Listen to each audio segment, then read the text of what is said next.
నమస్తే సార్. కూర్చోండి. రమ్మన్నారట. మీ అబ్బాయి క్లాస్లో పిల్లలతో గొడవ పడుతున్నాడు, మరీ ముఖ్యంగా బ్యాడ్ వర్డ్స్ మాట్లాడుతున్నాడు. ఒక్కసారి సంధాయించండి. సరే సార్, నేను చూసుకుంటా. ఏంద్రా ప్రిన్సిపల్ ఏంది అట్లా మాట్లాడుతున్నాడు? ఎవరి దగ్గర నేర్చుకున్నావురా ఇవన్నీ? నీ దగ్గరనే నాన్న.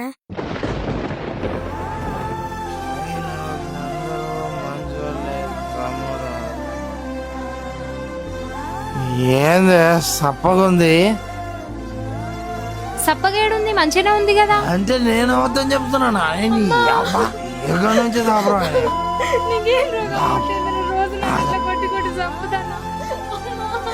ఓర్ని నీకే మాయరావం పుట్టిందిరా. పొద్దుకు చాలు పొలం ఏదో ఒక సాకుతో కొడతావు. నా అబ్బాయి లవ్ నా ఇష్టం. ఎక్కువ మాట్లాడితే అబ్బా అని కూడా చూడండి. అబ్బా పిల్లలు చెడిపోతున్నారంటే దానికి సగం కారణం తల్లిదండ్రులు మాత్రమే. ఆలోచించండి.